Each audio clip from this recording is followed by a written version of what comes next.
Have you ever played a game that made you stop just to wipe away your tears? The Nintendo Switch isn't only about fun and excitement, it's also home to some of the most emotional, heartfelt stories in gaming. From the bittersweet goodbyes in Spiritfarer, the silent struggles of Celeste, to the haunting memories of To the Moon, every game in today's list captures the beauty of love, loss, and hope in its own unforgettable way. In this video, we'll explore 10 Nintendo Switch games that will absolutely make you cry, chosen for their emotional storytelling, powerful music, and deep character moments. These aren't just sad games, they're experiences that make us feel something real, the kind of stories that stay with you long after the credits roll. So, which Switch game touched your heart the most? Let's find out together.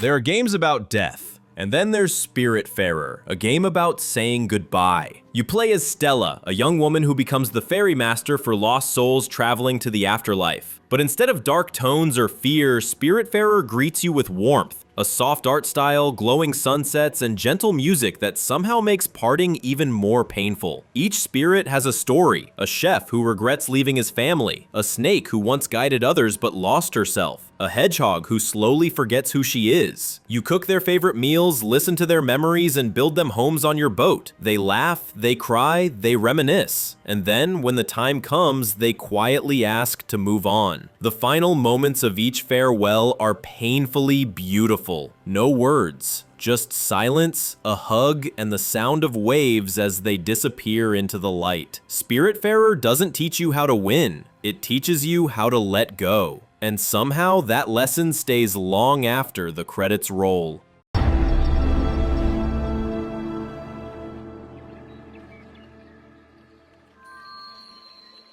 Ori and the Will of the Wisps is the kind of game that breaks your heart with beauty. From the moment you see Ori, a small glowing spirit, you know this journey won't be easy. The world feels alive yet fragile. Forests whispering with loss, ruins echoing with sacrifice. Every step, every jump, every beam of light feels like hope fighting against despair. There's no heavy dialogue, no exposition. The story is told through motion, music, and atmosphere. When you lose someone dear to Ori, you don't just watch, you feel it. The animation captures grief, confusion, and the desperate will to keep going. What makes Ori and the Will of the Wisps unforgettable is its message, that even the smallest light can guide us through the darkest pain. By the time the final scene plays, you're not just finishing a game, you're saying farewell to a friend who taught you what courage looks like in the face of loss. It's a masterpiece of emotion, where tears and beauty exist side by side.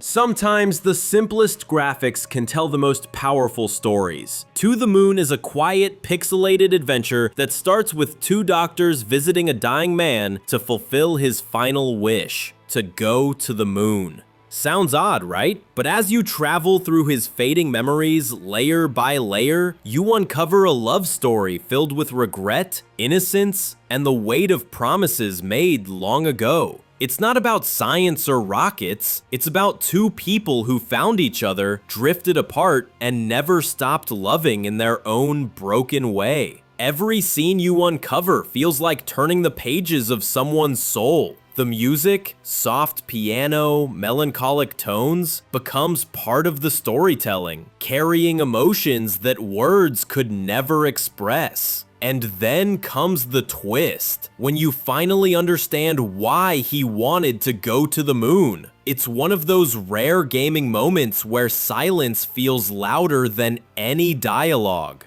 To the Moon doesn't try to make you cry. It simply tells a story so real, so human, that your heart can't help but break. 7.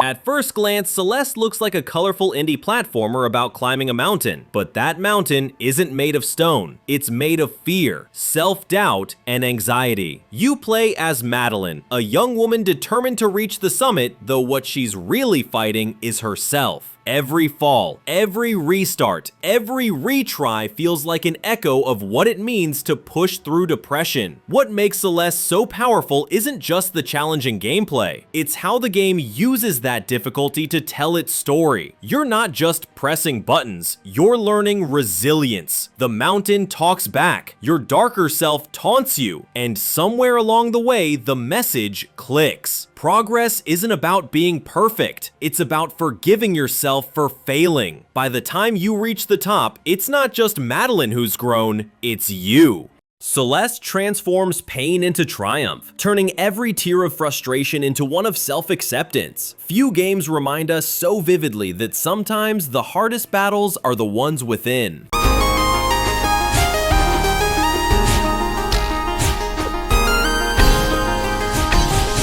On the surface, Undertale looks quirky and silly, but don't be fooled. Beneath its pixelated charm lies one of the most emotionally complex stories ever told in a game. It's a world where every choice matters, and kindness can be your greatest weapon. What makes Undertale truly heartbreaking is how it forces you to confront the consequences of your actions. When you choose mercy, the characters remember. When you don't, they remember that too. The more you play, the more you realize it's not just a game. It's a mirror reflecting who you are. Then there's the music, simple yet devastating. When Undertale or his theme plays, it's impossible not to feel that lump in your throat. By the time you reach the end, you might not know whether to smile, cry, or both. Toby Fox didn't just make a game, he made an emotional test. And the result? You'll walk away forever changed, wondering if you were the hero or the monster.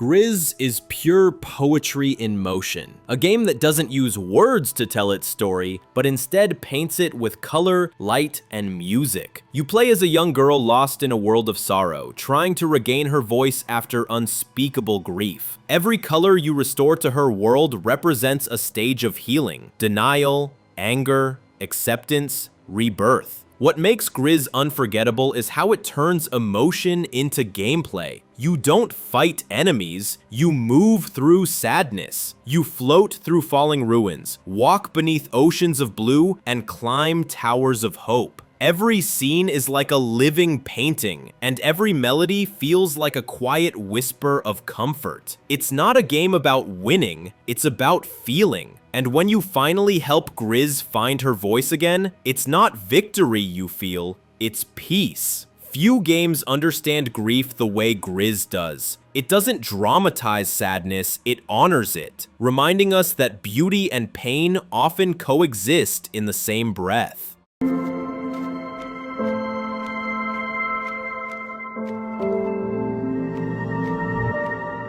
Omori is not for the faint of heart. It's one of those games that looks innocent. Cute art, funny dialogue, until you realize what's really going on beneath the surface. It's a psychological RPG about memory, guilt, and trauma wrapped in a surreal dream world that slowly unravels into darkness. You switch between two realities, one bright and childlike, the other bleak and suffocating. The deeper you go, the harder it becomes to separate dreams from truth. And when the truth finally comes out, it hits like a punch to the chest. Omori doesn't rely on jump scares or shock value. Its horror lies in honesty, in confronting the pain we hide from ourselves. Every character feels like a fragment of your own mind, and by the end, you're left sitting in silence, heartbroken but grateful for what it made you feel. When the credits roll, you don't just think about what happened, you think about you. Few games have ever made players cry like Omori does, because it feels real.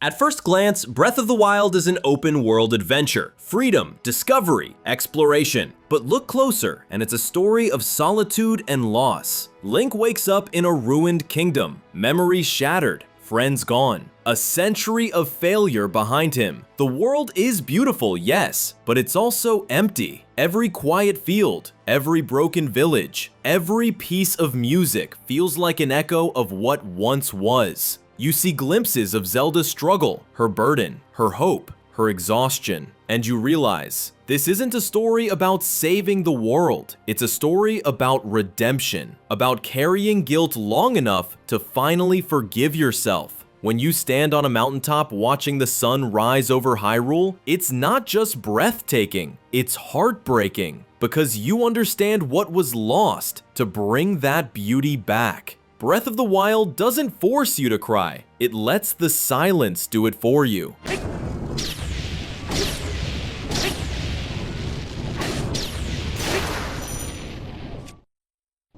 Xenoblade Chronicles 3 is an emotional storm, a sprawling JRPG about life, death, and the fleeting moments that make us human. In this world, soldiers are born only to die after 10 years of battle, their lives pre-written and controlled. But when two opposing sides meet, Noah and Mio, everything changes. What begins as conflict turns into connection. These characters, raised as enemies, slowly learn what it means to truly live, to laugh, to cry, to fall in love, even knowing their time is short. Every scene between them feels painfully sincere. You can sense the ticking clock in every line they speak. When the story reaches its emotional peak, it's not explosions or battles that make you cry, it's the quiet goodbyes, the sacrifices, the hope that maybe, somehow, love can outlive destiny. By the end, you're left staring at the screen, tears mixing with awe. Xenoblade Chronicles 3 isn't just a game about life, it's a reminder of how precious every heartbeat truly is. We can't leave it like this.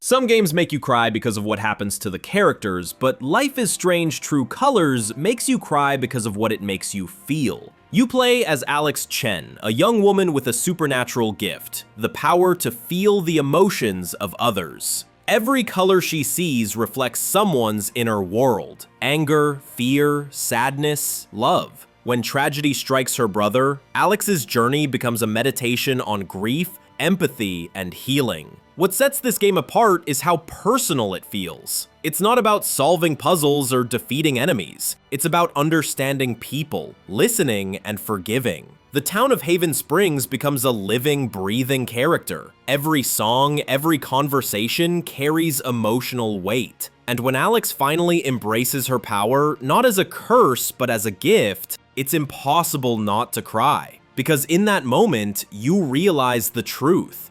We all carry pain, but we're never truly alone. Life is Strange True Colors doesn't just tell a story, it lets you feel one.